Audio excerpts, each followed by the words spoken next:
स्वागत है आपका स्कूल राज थ्योरी में। आज हम आरंभ करने जा रहे हैं कक्षा 8 के सामाजिक विज्ञान में भूगोल का चौथा अध्याय कृषि।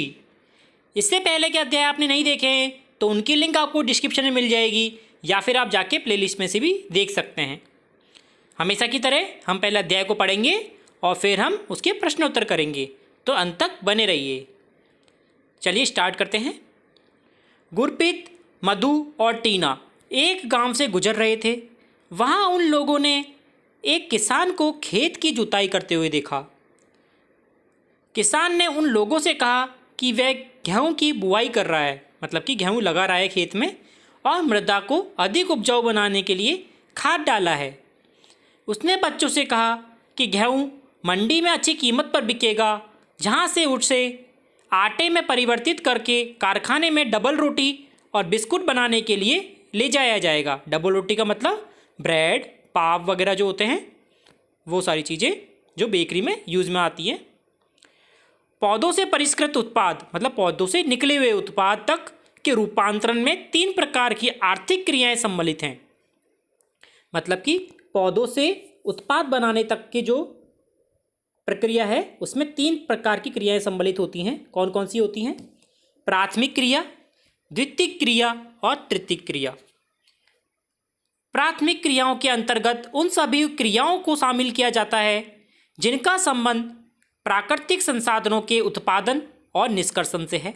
उत्पादन मतलब उगाना और निष्कर्षण मतलब उसका समाप्त करना। कृषि, मत्स्यन और संग्रहण इसके अच्छे उदाहरण हैं। द्वितीयक क्रिया इन संसाधनों के प्रसंस्करण से संबंधित है। इस्पात विनिर्माण, डबल रोटी पकाना, कपड़े बुनना इन क्रियाओं के उदाहरण हैं। मतलब कि संसाधनों का प्रसंस्करण मतलब जितने भी हमने संसाधन, प्राकृतिक संसाधन हमने जैसे गेहूँ उगाया, उसे हमने गेहूँ को पीस कर डबल रोटी में या फिर अन्य किसी जैसे बिस्किट बनाने में यूज़ में लिया। उस क्रिया को क्या कहते हैं? प्रसंस्करण कहते हैं। उसके उदाहरण अपने देखे, विनिर्माण, डबल रोटी पकाना और कपड़े बुनना इत्यादि। तृतीयक क्रियाएं होती हैं प्राथमिक और द्वितीयक क्रिया की सेवक कार्यों को द्वारा सहयोग प्रदान करना। जैसे कि यातायात, हमने डबल रोटी बनाई लेकिन बाजार में पहुंचाने के लिए हमें यातायात के जरिए उन्हें बाजार में पहुंचाना पड़ेगा। व्यापार, बैंकिंग, बीमा, विज्ञापन, ये कैसी क्रियाएं हैं? तृतीयक क्रियाएं हैं। शब्द उत्पत्ति देखते हैं। एग्रीकल्चर। एग्रीकल्चर शब्द की उत्पत्ति लैटिन शब्द एगर या एग्री जैसे, जिसका अर्थ मृदा, और कल्चर जिसका अर्थ कृषि या जुताई करने से हुई है। कृषि एक प्राथमिक क्रिया है। फसल, फल, सब्जियां, फूल उगाना और पशुपालन करना इसके अंतर्गत आता है। विश्व में 50% लोग कृषि से संबंधित क्रियाओं में संलग्न हैं। मतलब कि 50% लोग विश्व के कृषि कार्य करते हैं या फिर कृषि कार्य के संबंधित कार्य करते हैं। भारत की 2/3 जनसंख्या कृषि पर निर्भर करती है। अनुकूल स्थलाकृति, मृदा और जलवायु कृषि क्रियाकलाप के लिए अनिवार्य हैं। मतलब कि अनुकूल स्थलाकृति मतलब वहाँ का जो जमीन, वहाँ की मिट्टी, वहाँ की जलवायु सारी अनुकूल होनी चाहिए। मतलब कि उसको फसलों को उगाने में सहयोग करे, उसको कहते हैं अनुकूल स्थलाकृति, मृदा और जलवायु कृषि क्रियाकलाप के लिए अनिवार्य है।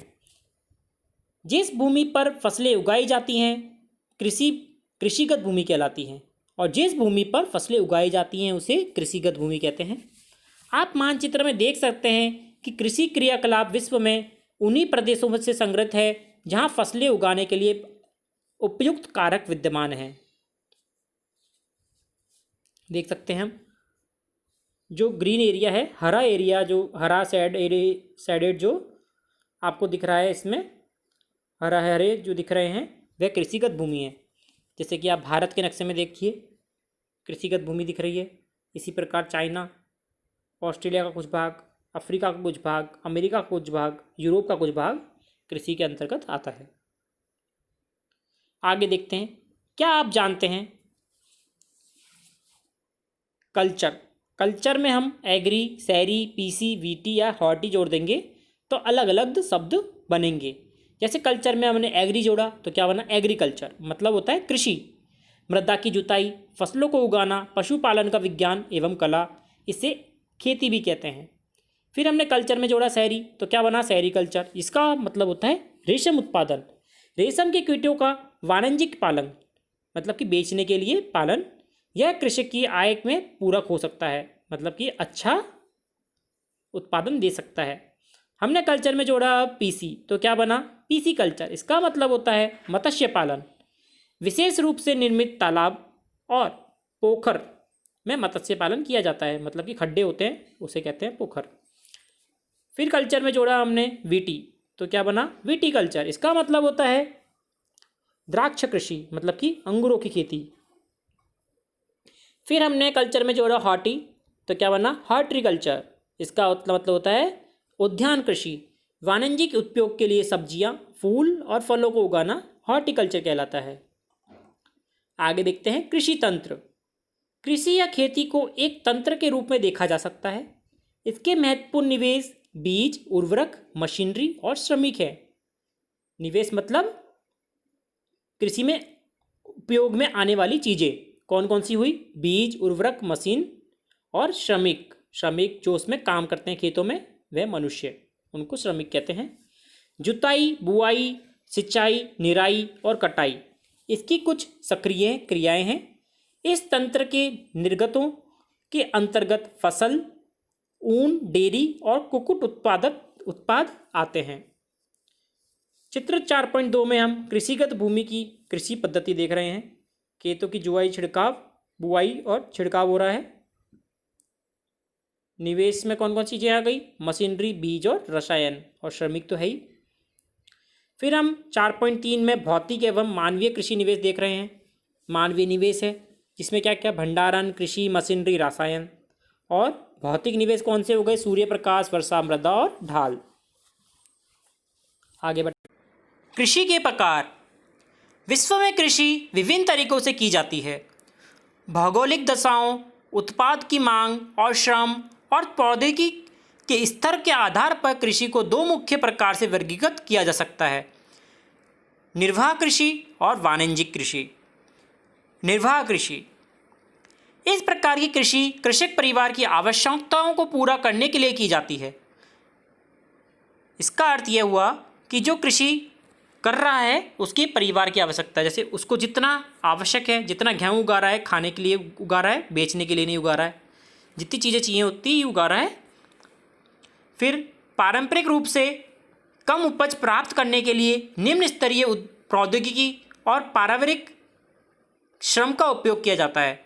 निर्वाह कृषि को पुनः गहन निर्वाह कृषि और आदिम निर्वाह कृषि से वर्गीकृत किया जा सकता है।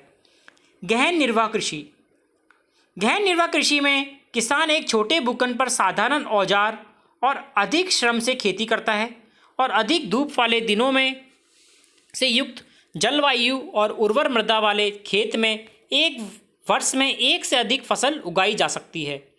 चावल मुख्यतः ये फसल होती है, अन्य फसलें गेहूँ, मक्का, दलहन, तिलहन शामिल हैं।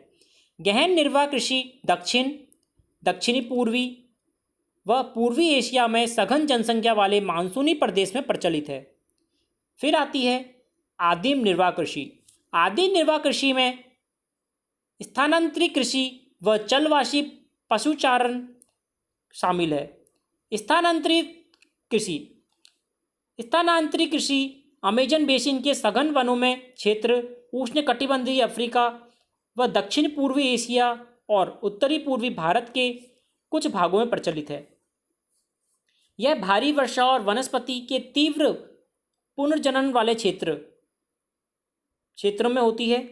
वृक्षों को काटकर और जलाकर भूखंड को साफ किया जाता है, तब राख को मृदा में मिलाया जाता है तथा मक्का, रतालू, आलू और कशाव जैसी फसलों को उगाया जाता है। भूमि की उर्वरता की समाप्ति के बाद वह भूमि को छोड़ दी जाती है और कृषक नए भूखंड की ओर चल जाते हैं। स्थानांतरित कृषि को कर्तन एवं दहन कृषि के रूप में भी जाना जाता है।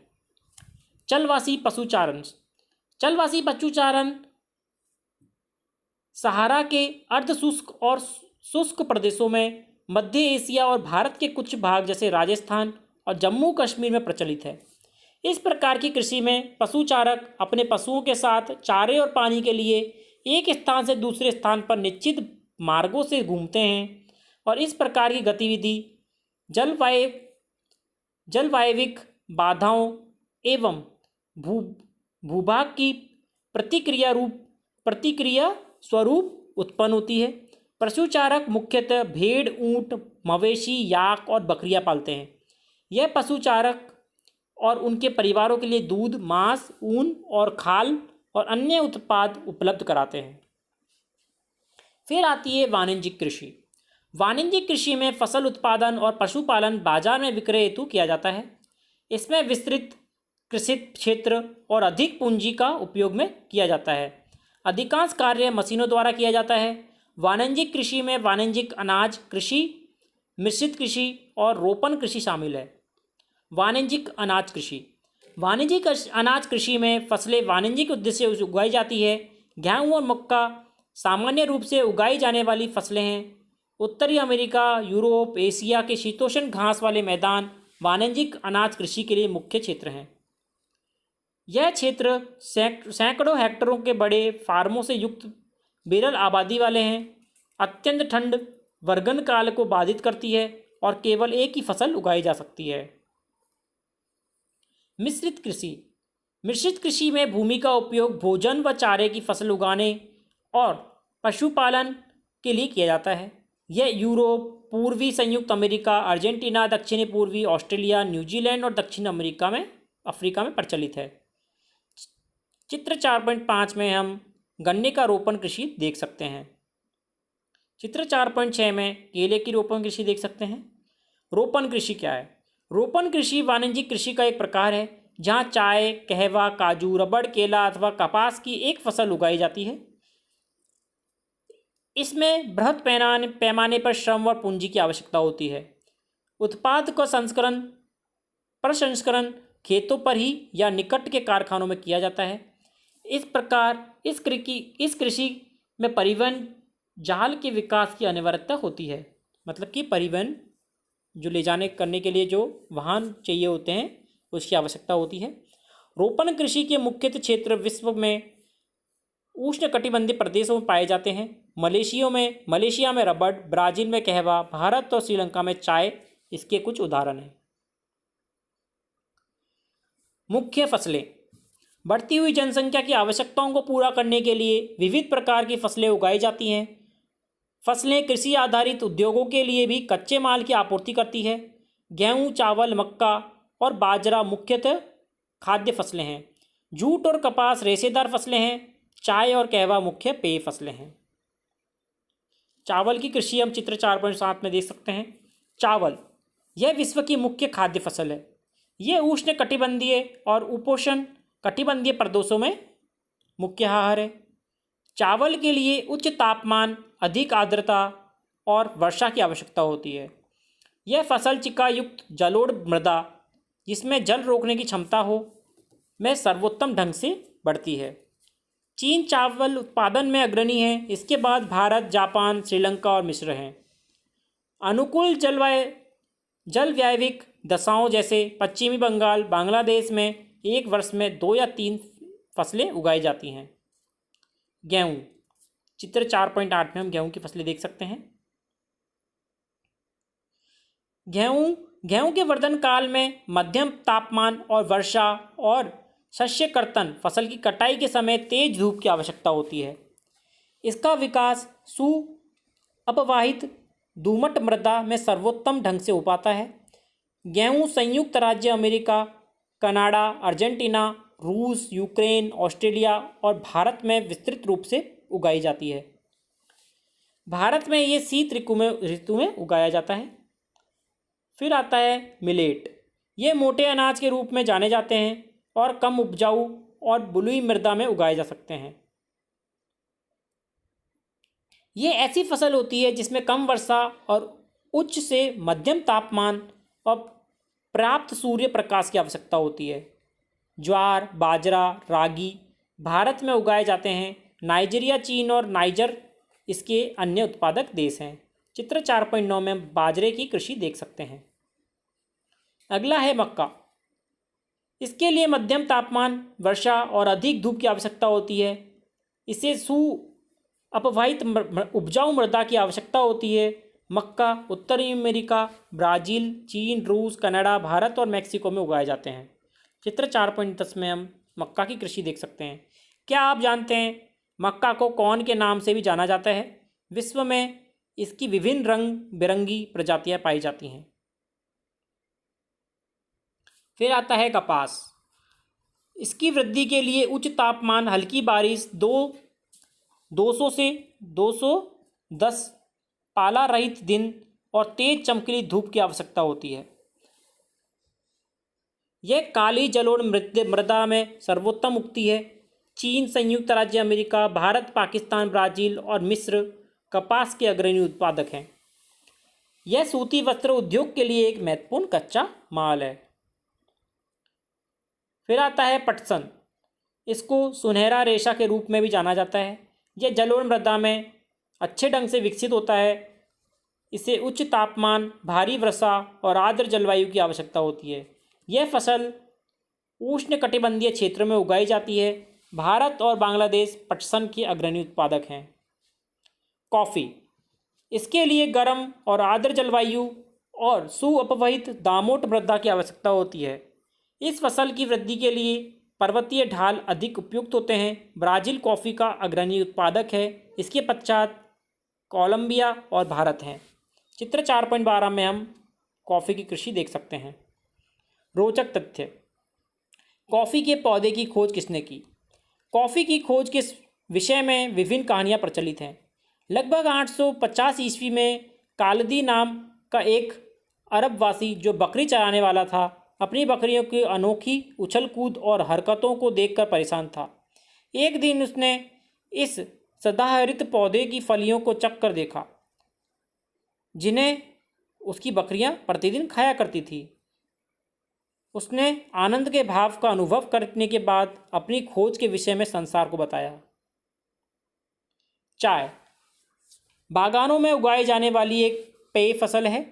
इसकी कोमल पत्तियों की वृद्धि के लिए ठंडी जलवायु और वर्ष भर समवितरित उच्च वर्षा की आवश्यकता होती है। इसके लिए सुअपवहित दमोट मृदा और मंद ढाल की आवश्यकता होती है। पत्तियां चुनने के लिए अधिक संख्या में श्रमिकों की आवश्यकता होती है। चित्र 4.13 में हम चाय का रोपण कृषि देख सकते हैं। कृषि का विकास। कृषि विकास का संबंध बढ़ती जनसंख्या की बढ़ती मांग को पूरा करने के लिए कृषि के उत्पादन को बढ़ाने की दिशा में किए जाने वाले प्रयासों से है। यह कई तरीकों से प्राप्त किया जा सकता है, जैसे बोए गए क्षेत्र में विस्तार करके, बोई जाने वाली फसलों की संख्या बढ़ाकर, सिंचाई सुविधाओं में सुधार करके, उर्वरकों और उच्च उपज देने वाले बीजों की प्रयोग द्वारा। कृषि का मशीनीकरण भी कृषि के विकास का एक अन्य पहलू है। कृषि के विकास का चरम लक्ष्य खाद्य सुरक्षा को बढ़ाना है।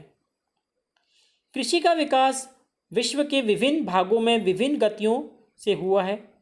अधिक जनसंख्या वाले विकासशील देश अधिकतर गहन कृषि करते हैं, जहां छोटी जोतों पर सामान्यतः जीविकोपार्जन के लिए फसलें उगाई जाती हैं और बड़ी जोतें वाणिज्यिक कृषि के लिए अधिक उपयुक्त होती हैं, जैसे कि संयुक्त राज्य अमेरिका, कनाडा, ऑस्ट्रेलिया में हैं। जैसे आओ हम दो फार्मों, एक भारत के और दूसरे संयुक्त राज्य अमेरिका के वस्तुस्थिति अध्ययनों की सहायता से विकासशील और विकसित देशों की कृषि के विषय में जानें। क्या आप जानते हैं खाद्य सुरक्षा तभी बनी रहती है जब सभी व्यक्तियों को क्रियाशील और स्वस्थ जीवन जीने के लिए आहार की आवश्यकता और प्राथमिकता के आधार पर हर समय पर्याप्त, सुरक्षित और पौष्टिक खाद्य पदार्थ की सुविधा उपलब्ध हो। भारत का एक फार्म। उत्तर प्रदेश के गाजीपुर जिले में आलिदाबाद एक छोटा सा गांव है। मुन्ना लाल इस गांव का एक छोटा सा किसान है, जिसके पास लगभग 1.5 हेक्टेयर का फार्म है। उसका आवास मुख्य गांव में है। वह अधिक उपज देने वाले बीजों को बाजार से वर्षा के एकांतर पर खरीदता है और उसकी भूमि उर्वर है और वह वर्ष में कम से कम 2 फसलें सामान्यतः गेहूँ और चावल और दालें उगाता है। किसान अपने मित्रों और बुजुर्गों के साथ सरकारी कृषि अधिकारियों की कृषि कार्यों से संबंधित सलाह लेता है और वह अपने खेत की जुताई के लिए भाड़े पर ट्रैक्टर लाता है। यद्यपि उसके कुछ मित्र अभी भी बैल और खेत से जोतने की परंपरागत विधि का प्रयोग करते हैं। समीप के खेत में एक नलकूप है जिसे वह अपने खेत की सिंचाई के लिए काम में लेता है। मुन्ना लाल के पास 2 भैंसें हैं और कुछ मुर्गियाँ भी हैं। वह निकट के शहर में स्थित शाकाहारी भंडार में दूध बेचता है और वहाँ एक सदस्य है। सहकारी समिति उसके जानवरों के लिए चारे के प्रकार, पशुधन और स्वास्थ्य सुरक्षात्मक उपायों और कृत्रिम गर्भाधान के संबंध में सलाह देती है। कृषि के विविध कार्यों में परिवार के सभी सदस्य उसकी सहायता करते हैं। कभी कभी वह बैंक या कृषि सहकारी समिति से बीजों की उच्च उपज वाली किस्मों और औजारों को खरीदने के लिए ऋण लेता है। वह अपने उत्पाद को निकट के शहर में स्थित मंडी ले जाता है और वह अपने उत्पाद को निकट शहर में स्थित मंडी में बेचता है। अधिकांश किसानों के पास भंडारण सुविधाओं की कमी होती है, इसलिए वे बाजार में के अनुकूल न होने पर भी अपने उत्पाद को बेचने के लिए विवश होते हैं। हाल ही कुछ वर्षों में सरकार ने भंडारण की सुविधाओं को विकसित करने के लिए कुछ कदम उठाए हैं। भारत के खेत हम चित्र 4.15 में देख सकते हैं। फिर आता है संयुक्त राज्य अमेरिका का एक फार्म। संयुक्त राज्य अमेरिका में एक फार्म का औसत आकार भारतीय फार्म की तुलना में बहुत बड़ा होता है। संयुक्त राज्य अमेरिका में प्रारूपिक फार्म का आकार 250 हेक्टेयर होता है। किसान सामान्यतः फार्म में रहता है। मक्का, सोयाबीन, गेहूँ, चुकंदर उगाई जाने वाली कुछ महत्वपूर्ण फसलें हैं। संयुक्त राज्य अमेरिका के मध्य पश्चिम में स्थित आयोवा राज्य में एक किसान जो हॉर्न के पास 300 हेक्टेयर भूमि में है, वह अपने खेत में मक्का तब उगाता है जब वह आश्वस्त हो कि मृदा और जल संसाधन इस फसल की आवश्यकताओं को पूरा कर देंगे। फसल को नुकसान पहुंचाने वाले पीड़कों को नियंत्रण करने के लिए वे पर्याप्त उपाय किए जाते हैं। समय समय पर मृदा के नमूनों को मृदा परीक्षण प्रयोगशाला में जांच के लिए भेजता है और उसमें पर्याप्त पोषक है या नहीं ये जानने की कोशिश करता है। यह परिणाम जो हॉर्न को वैज्ञानिक उर्वरक कार्यक्रम की योजना बनाने में मदद करते हैं और उसका कंप्यूटर उपग्रह से जुड़ा हुआ है जो उसे उसके खेत में यथार्थ तस्वीरें देता है। यह रासायनिक उर्वरकों और पीड़कनाशकों और आवश्यकता अनुसार प्रयोगों के लिए मदद करता है। वह ट्रैक्टर, बीज बोने की मशीन, समतलक, संयुक्त हार्वेस्टर, थ्रेशर का उपयोग कृषि संबंधित विधि प्रक्रियाओं में करता है। अनाज स्वचालित अन्न भंडार से संचित किए जाते हैं अथवा बाजार अभिकरणों जैसे मार्केट एजेंसियों में भेजे जाते हैं। संयुक्त राज्य अमेरिका में किसान एक व्यवसायी की तरह काम करता है, न कि एक खेतियारी किसान की तरह। चित्र 4.16 में संयुक्त राज्य अमेरिका का एक फार्म है। 4.17 में पीड़कनाशकों पर छिड़काव हो रहा है, वे देख सकते हैं। और 4.18 में हम संयुक्त राज्य अमेरिका की एक फार्म में मशीनरी खेती का एक चित्र देख सकते हैं। अब हम प्रश्नोत्तर करेंगे। निम्नलिखित प्रश्नों के उत्तर दीजिए। पहला प्रश्न है, कृषि क्या है? कृषि एक प्राथमिक क्रिया है जिसमें फसलों, फलों, सब्जियों, फूलों को उगाना, पशुपालन शामिल है, उससे कृषि कहते हैं। दूसरा प्रश्न है, उन कारकों का नाम बताइए जो कृषि को प्रभावित कर रहे हैं। जलवायु, प्रकाश, वर्षा, मृदा, आर्द्रता, तापमान इत्यादि कृषि को प्रभावित करते हैं। प्रश्न नंबर 3 है, स्थानांतरित कृषि क्या है और इस कृषि की क्या हानियां हैं? जिस कृषि विधि में भूमि की उर्वरता खत्म हो जाने पर कृषक उस भूमि को छोड़कर दूसरी भूमि की ओर चला जाता है, उसे स्थानांतरित कृषि कहते हैं। इस कृषि विधि में भूखंड को साफ किया जाता है, वहाँ की पेड़ों को काट कर, जिससे प्राकृतिक हानि होती है, प्रकृति की हानि होती है या फिर प्राकृतिक हानि होती है। रोपण कृषि क्या है? रोपण कृषि वाणिज्यिक कृषि का एक प्रकार है जहाँ चाय, कहवा, काजू, रबर, केला अथवा कपास की फसलें उगाई जाती हैं। इसमें बहुत बड़े पैमाने पर श्रम और क्रिया की आवश्यकता होती है। उत्पाद का प्रसंस्करण खेतों पर या फिर निकट के कारखानों पर किया जाता है। इस प्रकार की कृषि में परिवहन जाल के विकास की अनिवार्यता होती है। मलेशिया में रबर, ब्राज़ील में कहवा, भारत श्रीलंका में चाय इसके उदाहरण हैं।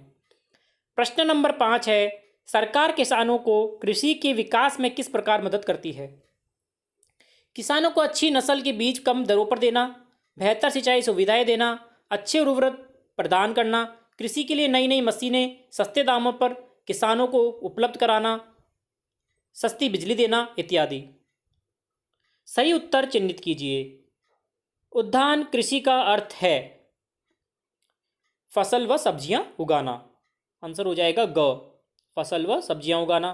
दूसरा है, सुनहरा रेशे से क्या अभिप्राय है? पटसन, ग, उत्तर हो जाएगा पटसन, ग। तीसरा है, कॉफी का प्रमुख उत्पादक है। इसका उत्तर हो जाएगा ब्राजील, क, ब्राजील। कारण बताइए। भारत में कृषि एक प्राथमिक क्रिया है। प्राथमिक क्रियाओं के अंतर्गत उन सभी क्रियाओं को शामिल किया जाता है जिनका संबंध प्राथमिक संसाधनों के उत्पादन और निष्कर्षण से होता है। भारत में कृषि प्राथमिक क्रिया है क्योंकि इसके कृषि में सारी प्राथमिक क्रियाएं शामिल है, जैसे कि फसलों, फूलों, फलों को उगाना, पशुधन पालन करना इत्यादि। प्रश्न नंबर 2, विभिन्न फसलें विभिन्न प्रदेशों में उगाई जाती हैं। विभिन्न फसलें विभिन्न प्रदेशों में उगाई जाती हैं। विभिन्न प्रदेशों में स्थलाकृति, जलवायु, मृदा भिन्न होती है। विभिन्न स्थलाकृति, जलवायु और मृदा में विभिन्न फसलें उगाई जाती हैं, इसलिए विभिन्न प्रदेशों में विभिन्न फसलें उगाई जाती हैं। अंतर स्पष्ट करिए। प्राथमिक क्रिया और तृतीयक क्रिया। प्राथमिक क्रिया जिन क्रियाओं का संबंध प्राकृतिक संसाधनों के उत्पादन और निष्कर्षण से होता है उन्हें प्राथमिक क्रिया कहते हैं, जैसे कृषि, मत्स्य और संग्रहण, यह प्राथमिक क्रियाओं के उदाहरण हैं। तृतीयक क्रिया जो क्रियाएं प्राथमिक और द्वितीयक क्षेत्रों को सेवा कार्य सहयोग प्रदान करती है उन्हें तृतीयक क्रिया कहा जाता है, जैसे व्यापार, बैंकिंग, बीमा, विज्ञापन, ये सारी कैसी हैं? तृतीयक क्रिया के उदाहरण हैं। निर्वाह कृषि और गहन कृषि। निर्वाह कृषि इस प्रकार की कृषि कृषक परिवार की आवश्यकताओं को पूरा करने के लिए की जाती है। पारंपरिक रूप से कम उपज प्राप्त करने के लिए स्तरीय प्रौद्योगिकी व पारिवारिक श्रम का उपयोग किया जाता है। निर्वाह कृषि को पुनः गहन और निर्वाह कृषि और आदिम निर्वाह कृषि में वर्गीकृत किया जा सकता है। अब है गहन कृषि। गहन कृषि में किसान एक छोटे से भूखंड पर साधारण औजारों और श्रम से खेती करता है। अधिक धूप वाले दिनों से युक्त जलवायु और उर्वर मृदा वाले खेतों में एक वर्ष में 3 से अधिक फसलें उगाई जा सकती हैं। एक से अधिक फसल उगाई जा सकती है। गहन निर्वाह कृषि दक्षिणी पूर्वी एशिया के सघन जनसंख्या वाले मानसूनी प्रदेश में प्रचलित है, जैसे कि चावल, गेहूं इत्यादि। आशा करता हूं आपको समझ में आया होगा। अगर आपने चैनल को सब्सक्राइब नहीं किया है तो चैनल को सब्सक्राइब जरूर करें ताकि हम इसी प्रकार पढ़ते रहें और आगे बढ़ते रहें। धन्यवाद।